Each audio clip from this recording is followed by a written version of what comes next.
अस्सलामु अलैकुम वरहमतुल्लाहि वबरकातुहू। अल्हम्दुलिल्लाहि कफ़ा वसलामुन अला इबादिहिल लज़ीना इस्तफ़ा। अम्मा बाद, मोहतरम नाज़रीन किराम, आसान दर्स कुरान के अंदर 11वें पारे का चौथा रुकू है, जिसके अंदर सूरह तौबा सूरह नंबर 9 की 4 आयतें हैं। आयत नंबर 119 से आयत नंबर 122 तक। औज़ु बिल्लाहि मिनश शैतानिर रजीम, बिस्मिल्लाहिर रहमानिर रहीम। या अय्युहल्लज़ीना आमनुत्तक़ुल्लाह वकूनू मअस्सादिक़ीन। ऐ ईमान वालो, तुम अल्लाह से डरो और सच्चे लोगों के साथ हो जाओ। मा काना लिअहलिल मदीनति व मन हौलहुम मिनल आराब अन यतख़ल्लफ़ू अन रसूलिल्लाह वला यरग़बू बिअनफ़ुसिहिम अन नफ़्सि ज़ालिका बिअन्नहुम ला युसीबुहुम ज़मअ वला नसबु वला मख़मसतुन फ़ी सबीलिल्लाह वला यतऊन मौतिअन यग़ीज़ुल कुफ़्फ़ार वला यनालून मिन अदुव्विन नैलन इल्ला कुतिबा लहुम बिही अमलुन सालिह इन्नल्लाह ला युज़ीअु अजरल मुहसिनीन। मदीना के बाशिंदों और उनके गर्दोपेश के देहातियों को हरगिज़ ये शायान शान न था कि वो जिहाद में अल्लाह के रसूल सल्लल्लाहु अलैहि वसल्लम से पीछे रह जाते, और न ये मुनासिब था कि उनकी जान से बेपरवाह होकर अपनी जानों की फ़िक्र में लग जाते। ये इसलिए कि बेशक उन लोगों को अल्लाह के रास्ते में जो भी प्यास और थकावट और भूख की तकलीफ़ पहुँचती है, और वो जो कोई जगह भी रौंदते हैं जिससे काफिरों को गुस्सा आता है, और वो दुश्मन से जो भी कामयाबी हासिल करते हैं तो उसके बदले उनके लिए नेक अमल लिखा जाता है। बेशक अल्लाह नेकी करने वालों का अज्र ज़ाय नहीं करता। वला युनफ़िक़ून नफ़क़तन सग़ीरतन वला कबीरतन वला यक़तऊन वादियन इल्ला कुतिबा लहुम लियजज़ियहुमुल्लाहु अहसना मा कानू यअमलून। और इसी तरह वो जो भी छोटा और बड़ा खर्च करते हैं और जो भी वादी तय करते हैं, तो ये सब कुछ उनके लिए नेक आमाल में लिख दिया जाता है, ताकि अल्लाह उन्हें उनके आमाल की बेहतरीन जज़ा दे।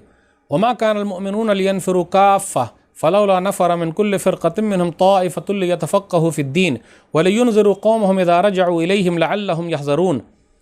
और मोमिनों के लिए मुनासिब नहीं कि वो सब के सभी जिहाद के लिए निकल पड़ें, तो हर फ़िरक़े में से एक गिरोह दीन में समझ हासिल करने के लिए क्यों न निकला, ताकि जब वो अपनी कौम की तरफ वापस जाते तो उन्हें ख़बरदार करते, ताकि वो पीछे वाले भी डर जाते। नाज़रीन इकराम, आसान दर्स कुरान के अंदर 11वें पारे का चौथा रुकू है, जिसके अंदर 4 आयतें हैं। सूरह तौबा सूरह नंबर 9 की आयत नंबर 119 से आयत नंबर 122 तक।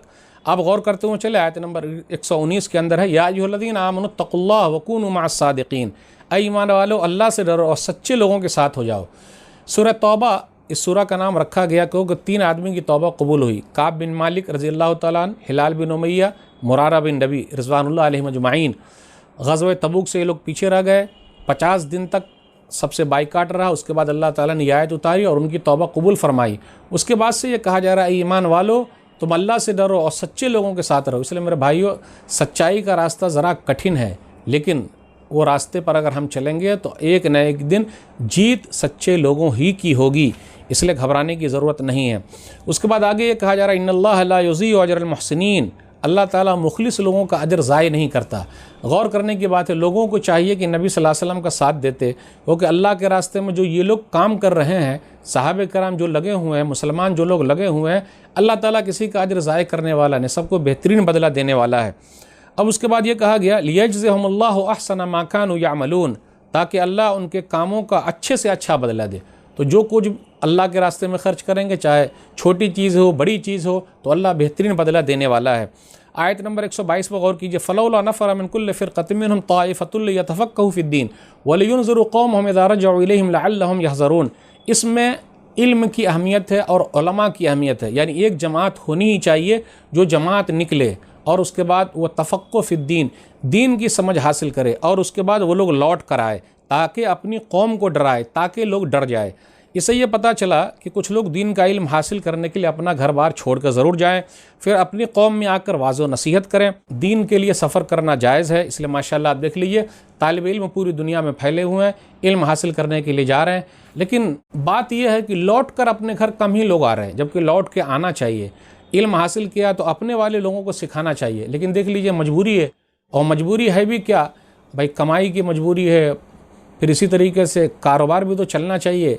अब बेचारे पेट भी तो है, क्या करेंगे, तो परेशानी, इसलिए ज़्यादा लोग लौट कर नहीं आ रहे हैं, वो कहीं और चले जा रहे हैं जहाँ माल की फरावानी है, वहीं वो लोग रहते हैं, काम करते हैं। तो इससे ये पता चला अपने इलाके वालों का ख्याल रखना ज़रूरी है। हम देहात से आए हुए हैं तो देहात में जाना, देहातियों को समझाना, अपने गांव घर वालों को समझाना ज़रूरी है।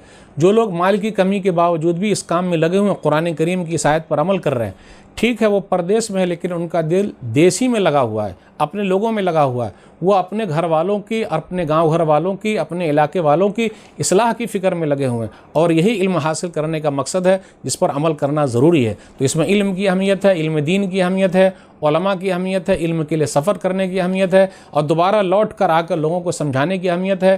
اس لیے جو لوگ کہتے ہیں نا گھر کی مرغی دال برابر، یہ غلط ہے۔ بھائی اپنے لوگوں کا خیال رکھیے، کیونکہ وہ لوگ لگے ہوئے ہیں، نبی صلی اللہ علیہ وسلم والا کام کر رہے ہیں۔ اللہ ہم سب کو صحیح سمجھ عطا فرمائے، دین علم سیکھنے کی توفیق دے، دین علم کو پھیلانے کی توفیق دے، آمین۔ والسلام علیکم ورحمۃ اللہ وبرکاتہ۔